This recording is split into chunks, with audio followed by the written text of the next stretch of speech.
Bonsoir à tous. Donc on continue notre tournée des clubs de Ligue 1 et de Ligue 2 avec leur préparation.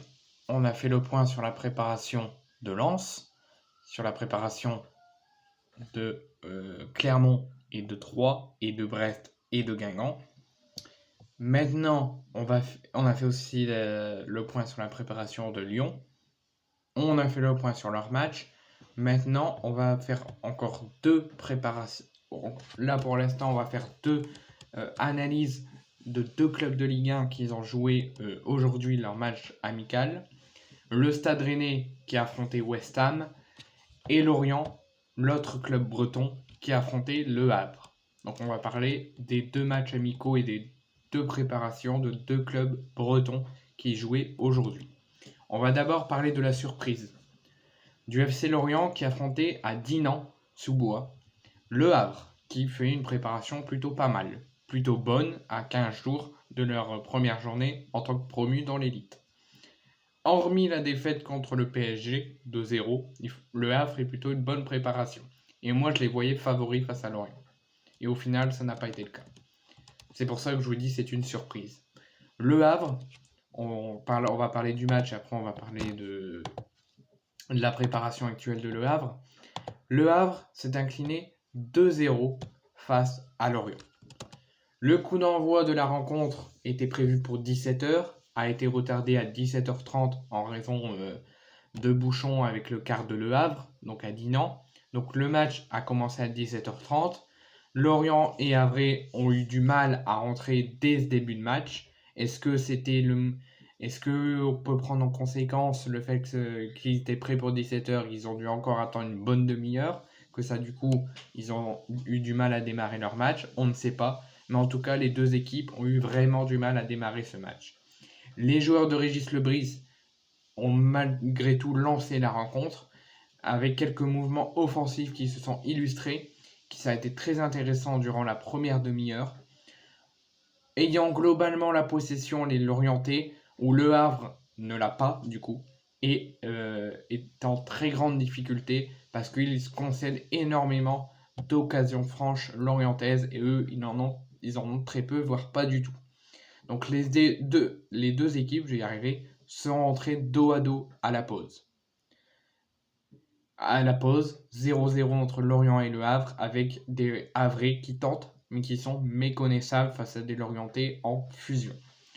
Au retour des vestiaires, en espérant que ça se décante et qu'on voit une belle chose, ça c'est fait. Ça s'est décanté très rapidement. Suite à un coup de billard dans la surface adverse, Le Havre ouvre le score par Julien Laporte à la 55e minute.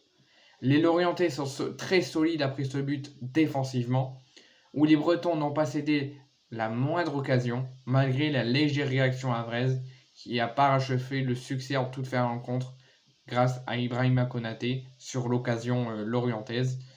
Sur l'occasion havraise, ils ont raté et derrière Koné marque le 2-0. Du côté de Lorient, Lorient sauve sa première victoire après le nul 3-3 contre Concarneau. C'était leur deuxième match de préparation. Ils avaient espéré du coup de s'imposer. Et côté Lucas Esner et Le Havre, c'est leur troisième match de rang après celui de Lille et du PSG. La victoire 3-2 contre Lille. La défaite 3-2 contre Lille et la défaite 2-0 contre le PSG. Ils perdent un troisième match consécutif. Malgré que juste avant ces trois gros matchs, ils ont fait plutôt une bonne préparation. Maintenant, on va parler de l'autre club breton. Le Stade Rennais qui affrontait les Hammers, qui s'affrontait à un club de haut niveau de Première Ligue. Donc c'était leur quatrième match de préparation pour les Rennais. Après avoir fait nul lors de leur tout premier match de préparation contre Concarneau 1-1, après au deuxième match de préparation avoir battu Saint-Malo 2-1, et après avoir battu Brest 1-0, Rennes voulait continuer sur cette occasion et enchaîner pourquoi pas un quatrième match sans défaite dans leur préparation et une quatrième victoire de suite. C'est ce que les Rennais ont fait. Victoire 3-1 du Stade Rennais face à Le Havre. Donc on va un petit peu analyser la rencontre. Les hommes de Bruno Genesio ont montré un joli visage offensif, comme pratiquement tout ce qu'ils ont fait la saison dernière en championnat. Le Stade Rennais a très vite et très bien démarré la rencontre avec l'ouverture du score très rapidement par Baptiste Santamaria, qui n'a pas eu beaucoup de chance de se montrer l'an passé, qui se montre dès la 9e minute en ouvrant le score. Rennes a dominé toute la première mi-temps. Ils ont fait leur match.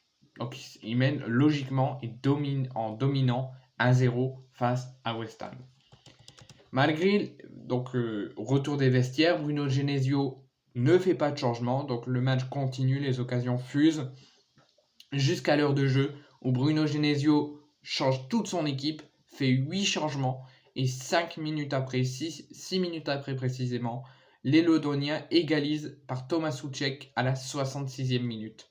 On approche des 20 dernières minutes de jeu, après 8 changements et un but encaissé, le Stade Rennais est dans le dur. Le Stade Rennais, malgré une forte domination en première période et une forte première période, ils se font reprendre, ils se font mis en difficulté. Mais ils se révoltent très vite, ils se réveillent très vite à la 75e minute, à l'image d'Arnaud Calimundo qui fait passer Rennes devant.